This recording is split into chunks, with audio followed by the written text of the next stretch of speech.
previa, la basa previa en la rotura uterina.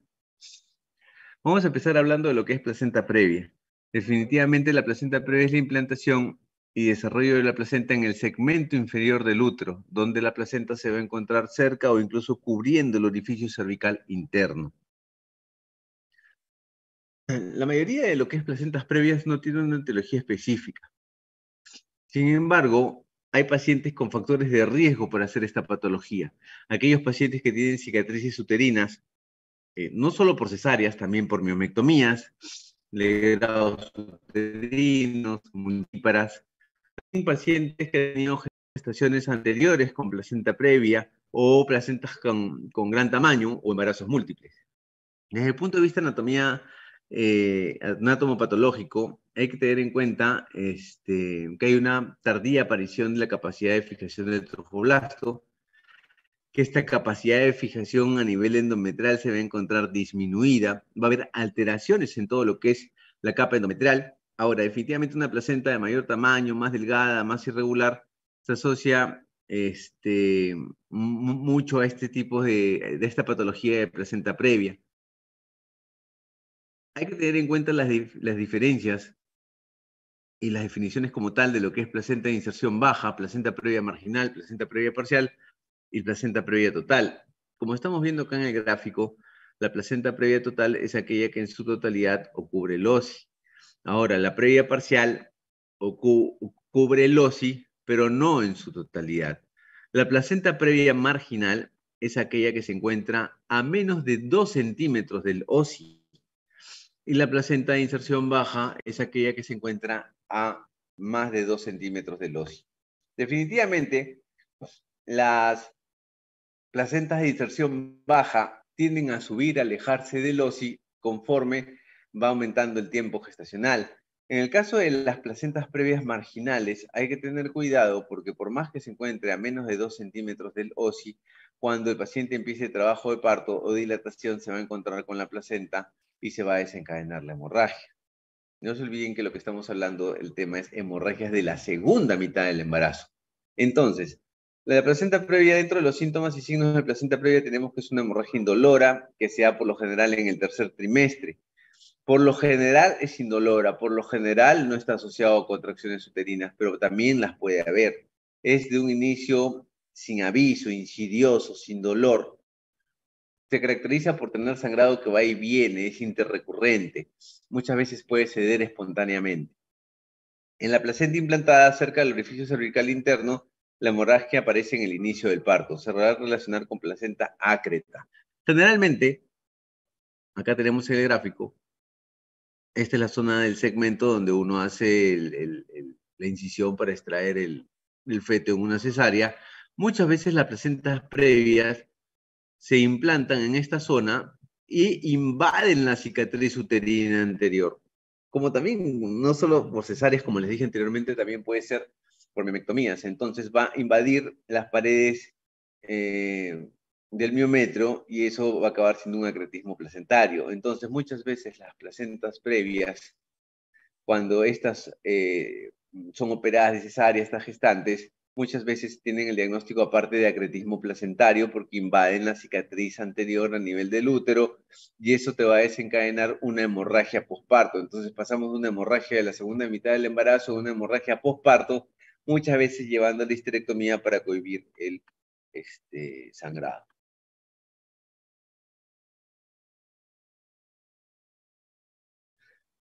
Hay que tener en cuenta que estas hemorragias en las placentas previas por lo general son indoloras, rojas, líquidas, rutilantes, de comienzo agudo, magnitud variable y son repetitivas.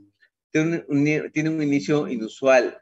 Usual normalmente es entre 24 y 28 semanas. El sangrado genital va a estar presente en 80% de los casos. Ojo, como les dije, ¿no? Un 10% aparece asintomática y un 20% va a presentar el sangrado asociado a contracciones uterinas. Ahora, definitivamente, ¿qué está contraindicado en pacientes con placenta previa? El tacto vaginal. Entonces, cuando ustedes tengan un paciente que llega sangrando por una hemorragia en la segunda mitad del embarazo, indaguen, pidan sus ecografías anteriores, todo, no vaya a ser que la placenta esté con una que la paciente esté con una placenta previa y ustedes con el tacto vaginal van a desencadenar mayor hemorragia. El tacto vaginal está contraindicado y cualquier manipulación endovaginal está contraindicado en los pacientes con placenta previa, así como las relaciones sexuales, obviamente. Cuanto más precoz es el inicio del sangrado, mayor es el riesgo perinatal. En cuanto a la placenta previa, el útero generalmente tiene un tono normal. El feto puede encontrar una frecuencia cardíaca normal. Algunos realizan especuloscopía. Como les dije, cualquier manipulación endovaginal no es recomendable. Algunos hacen la especuloscopía para ver de dónde viene el sangrado, pero se prefiere que se indaguen en la historia clínica y vean sus diagnósticos ecográficos anteriores si está asociado a alguna placenta previa y eviten cualquier manipulación vaginal. El diagnóstico de la placenta previa es mediante ecografía. ¿Ya? El diagnóstico del ecográfico es contundente y prácticamente en el 95-98% de los casos se hace mediante ultrasonido. Definitivamente, cuando te encuentras en el primer o segundo trimestre, puedes indicar la ecografía transvaginal, pero conforme aumenta la edad gestacional y pasa las 28 semanas, se prefiere hacer el diagnóstico mediante una ecografía obstétrica simple o de abordaje abdominal. Ya no es recomendable el abordaje vaginal. Acá podemos ver en este gráfico, es una ecografía obstétrica donde podemos ver la placenta. Esto de acá es el cuello, orificio cervical interno, orificio cervical externo, la longitud del cuello más o menos de 3 a 3.5 centímetros, y donde podemos ver que toda la placenta, esta es la placenta, está llegando al orificio cervical interno. ¿Ya? Ahí tenemos el diagnóstico de placenta previa. Ahora, definitivamente hay que tener en cuenta en las placentas previas, ¿no? Hay que tener las decisiones adecuadas. Si el feto es prematuro y no hay indicación para el parto, yo puedo iniciar incluso tocolíticos, pasar volumen, cloruro de sodio, todo con el fin de disminuir la irritabilidad uterina y las contracciones uterinas, con el fin de poder, al ser prematuro, porque si la placenta previa está de una gestante, de un feto prematuro, para iniciar corticoterapia y de esa manera poder darme chance a madurar el pulmón del bebé. Ese es el fin de la tocólisis en estos pacientes cuyo sangrado ha remitido en forma espontánea. Ahora, si la hemorragia está encopiosa y exige parto, a pesar de la inmadurez del feto, no queda otra que culminar la gestación, ¿cierto? Ahora para preservar la vida de la madre. Hay que tener en cuenta que tanto la hemorragia de la segunda mitad del embarazo como la hemorragia postparto son causas de hemorragia obstétrica, las cuales me va a llevar muchas veces a activar lo que es la clave roja.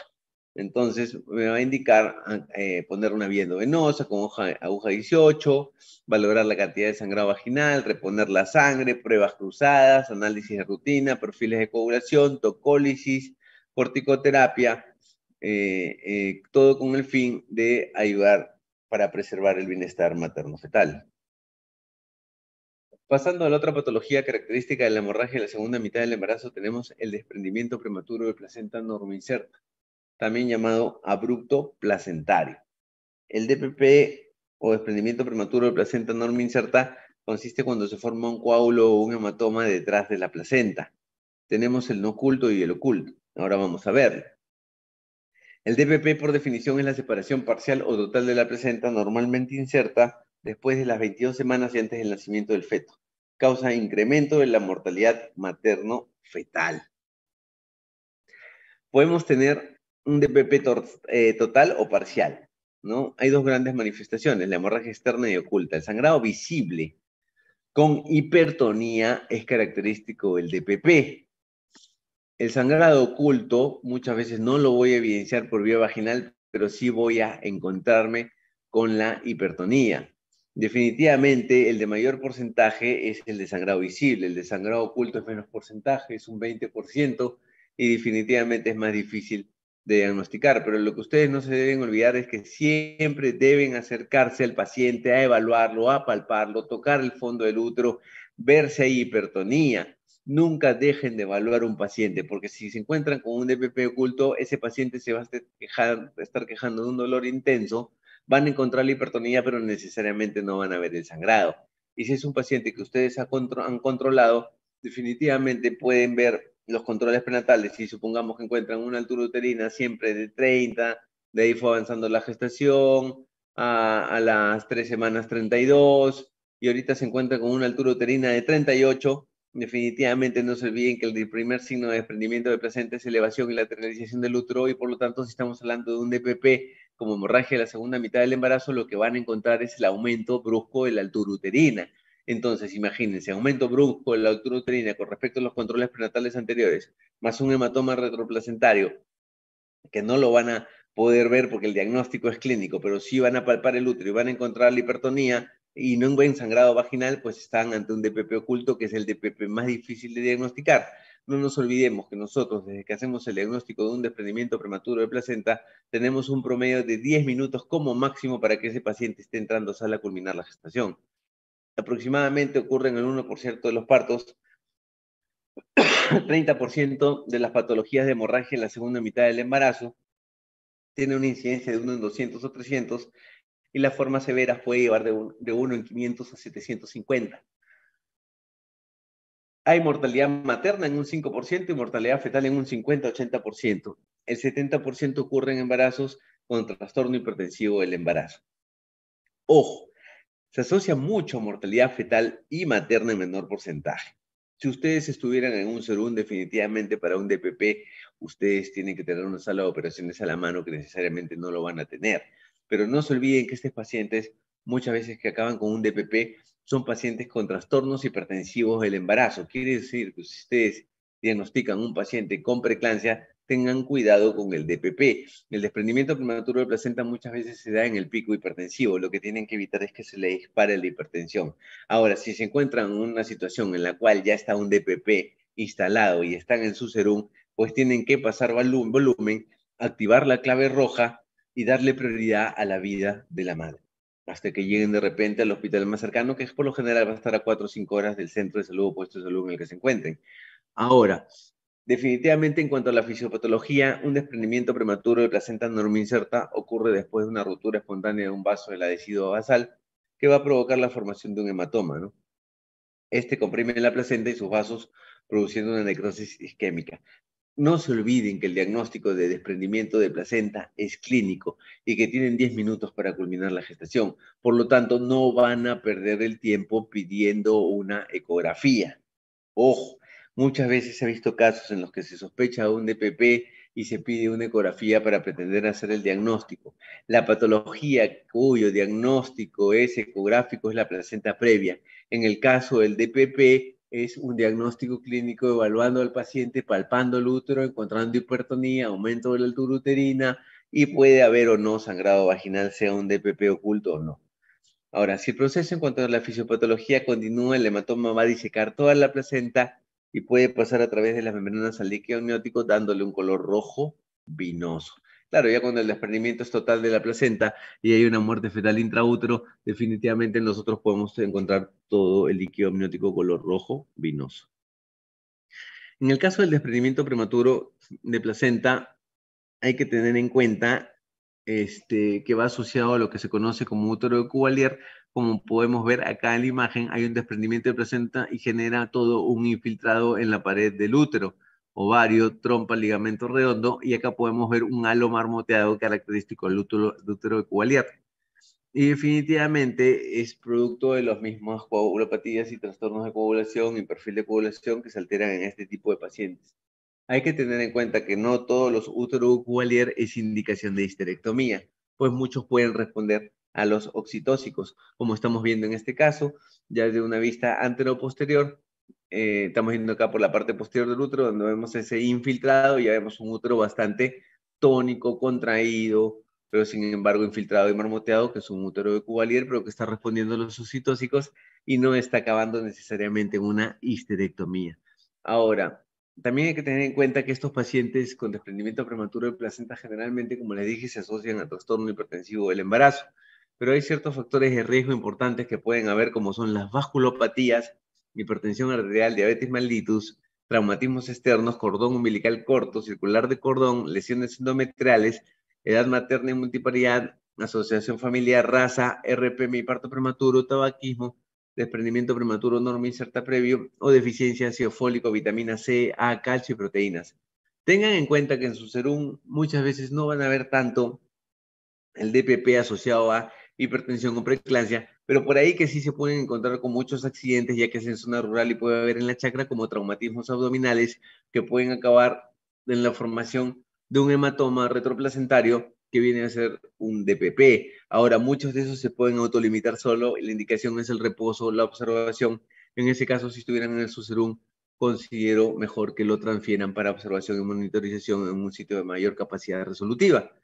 Pero no se olviden que el DPP puede darse también por un traumatismo externo y no necesariamente siempre va a estar asociado a hipertensión como si lo vemos en la costa. Se desconoce la causa primaria, pero se relaciona con varios padecimientos, ¿no? Edad materna, multiparidad, raza, hipertensión, ruptura de membranas, gestación multifetal, hidramnios, tabaquismo, trombofilias, consumo de cocaína, traumas externos. Para el diagnóstico, generalmente, como le dije, es clínico. Vamos a encontrar un dolor uterino intolerable, un útero duro, hipertónico, doloroso, leñoso, una altura uterina aumentada, que no necesariamente va a tener una correlación con la edad gestacional. Puede haber ya un feto muerto, si el DPP se da al 100% en su totalidad, trastornos de coagulación y shock de rápido progreso. Por lo tal, esta también sería una patología de la segunda mitad del embarazo que me está llevando a activar lo que se conoce como la clave roja. El DPP oculto, como le dije, se da en el 20% de los casos, no da sangrado externo y puede tener toda la placenta desprendida.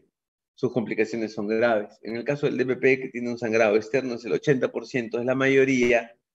Generalmente es un desprendimiento parcial y sus complicaciones son menos graves que en el oculto. Los hallazgos negativos en la ecografía no excluyen desprendimiento de la placenta potencialmente fatal. Generalmente en la ecografía nosotros podemos hacer un diagnóstico de DPP cuando la placenta es de ubicación posterior, pero cuando es de ubicación anterior necesariamente no lo vamos a ver. Ahora, la ecografía tiene una utilidad limitada para el diagnóstico del DPP. El diagnóstico, y lo vuelvo a repetir, es básicamente clínico. Ahora, cuando hay un examen, hay que tener en cuenta la sensibilidad e irritabilidad del útero, ¿no? El examen vaginal con espéculo me puede servir si yo no encuentro hipertonía, ni sangrado, ni aumento de altura uterina, para evaluar de dónde está viniendo el sangrado vaginal, ¿no? Pero como les dije, primero palpen el fondo del útero, palpen la paciente, evalúen funciones vitales, chequeen su carnet perinatal, controlen su altura uterina y hagan el diagnóstico clínico si en verdad estuvieran ante un DPP como causa de la hemorragia de la segunda mitad del embarazo. Hay que controlar la hemorragia, la hipovolemia, monitorización fetal, si el feto está vivo, monitorización materna, hemoglobina, hematocrito, perfil de coagulación, pedir hemoderivados, traslado a UCI y pruebas cruzadas. Como le digo, el manejo de la activación de la clave roja en todos estos pacientes que tienen hemorragia de la segunda mitad del embarazo por cualquiera de las patologías que voy a mencionar ahora, amerita una activación de la clave roja y compensar volumen. Para lo cual definitivamente pueden canalizar una o dos más, o más vías, tener sangre preparada y hemoderivados. Generalmente la hipovolemia es subestimada en estos casos. Plasma fresco también porque se van a alterar todos los factores de coagulación y oxígeno, el cual es indispensable. Ahora, con feto vivo o no viable, o sea, con feto vivo o no vivo, hay que tomar las medidas generales. Hay que también inducir, si se puede inducir el parto, si se encuentra un paciente de repente con completa ya en expulsivo, ¿no? Y el paciente siempre y cuando esté hemodinámicamente estable. Pero definitivamente son más casos que están orientados a la activación de la clave roja para preservar la vida de la madre. Las complicaciones: shock CID, hipovolemia, útero de Cuvalier que no responde a oxitóxicos y tiene que ampliarse la cirugía de la cesárea a una histerectomía. Entonces, ya habiendo hablado de lo que es placenta previa y DPP, vamos a entrar ahora a lo que es ruptura de vasa previa. En cuanto a ruptura de vasa previa, es una condición de alto riesgo obstétrico en la cual los vasos fetales o placentarios cruzan el segmento uterino por debajo de la presentación. Como podemos ver, los vasos salen por fuera de la gelatina de Wharton, pasan por delante del OSI y de ahí se vuelven a introducir dentro de la placenta, ramificándose a través de ellas. Generalmente en este tipo de pacientes, cuando hago un tacto vaginal, voy a encontrar como latidos a nivel de la membrana Entonces tengo que tener cuidado, no voy a hacer una amniotomía o se me rompe la fuente y voy a desencadenar una hemorragia porque resulta que estos vasos están discursiendo sin su gelatina de Wharton pegados a la membrana amniótica y ante cualquier amniotomía o ruptura de esta puede acabar desencadenando una hemorragia. Acá podemos ver cómo los vasos están por fuera del cordón y se meten dentro de la placenta. Tenemos dos tipos de vasa previa, la 1 y la 2. Acá podemos ver en el gráfico la 1, en la cual, similar a la patología anterior, podemos ver que los vasos salen por fuera de la gelatina de Wharton y se meten dentro de la placenta, como también podemos ver que la gelatina de Wharton está intacta, la placenta, y se une a través de estos vasos, ¿ya?, a otro pedazo de placenta. Y estos vasos se anteponen al feto, palpándose en la membrana en un tacto vaginal, y también definitivamente la ruptura de esto va a desencadenarme una hemorragia. Entonces, vasa previa tipo 1 es cuando cruzan por el segmento uterino debido a una inserción velamentosa del cordón. Y hay una inserción en membranas. Y el tipo 2 es cuando el cruce de los vasos fetales entre uno o más lóbulos accesorios de la placenta se va a palpar también a nivel de las membranas, ¿ya? Y definitivamente estas son placentas bilobuladas. Esas son las dos características de vasa previa tipo 1 y tipo 2. ¿Cómo hago el diagnóstico? Mediante el Doppler ecográfico, sea transvaginal o sea obstétrico. Ahora, definitivamente, el diagnóstico yo lo puedo hacer a partir de las 11, 14 semanas. Ahora, definitivamente, la ecografía transvaginal más el Doppler se hace un diagnóstico antenatal. Estos pacientes no van a llegar a las 40 semanas con 36, 37, ya deben estar siendo programados por una cesárea. Quiere decir que si ustedes tienen en su serum un paciente con el diagnóstico de vasa previa, no lo van a llevar hasta las 37, 38, 40 semanas. Simplemente con 35, 36 ya lo están programando para una cesárea, habiendo dado el corticoide respectivo para la madurez pulmonar del feto. Y como última patología de la hemorragia en la segunda mitad del embarazo tenemos lo que es la rotura uterina, en la cual palpamos las partes fetales al momento de palpar a la madre el útero. Acá tenemos en la imagen una rotura uterina donde se ve una parte fetal, en este caso el miembro superior del feto, y también tenemos una rotura lateral del útero donde podemos ver un hematoma de ligamento ancho. Entonces, la rotura uterina es un accidente que puede producirse durante el embarazo o más frecuentemente durante el parto, grave repercusión sobre la madre y el feto, y tiene distintas formas. Tiene la forma espontánea, la forma traumática o la forma operatoria. Hay que tener en cuenta que si la rotura uterina es completa o incompleta. Se dice que una rotura uterina incompleta menos de 3 centímetros, mientras que el paciente se encuentre hemodinámicamente estable y no hay una hemorragia postparto o un sangrado activo, uno puede observarlo y dejarlo ahí. Ahora, si la rotura es completa, definitivamente tienes dos conductas. Entrar a reparar el útero si la rotura ha sido inmediata, salió el feto vía parto vaginal, supongamos una cesárea anterior 2 veces que les llegue en expulsivo, sacan al feto, de ahí revisan el segmento y se encuentran el segmento roto en su totalidad, tienen que entrar a la sala a reparar el útero, cortando los bordes para reavivarlos, buscando que estos sangren y pueda pegar ante una próxima sutura. Pero, si la ruptura ya se dio hace un determinado tiempo, definitivamente esos bordes ya no van a responder de manera adecuada, por más que se reviven, van a estar medio necróticos, entonces la indicación es la histerectomía.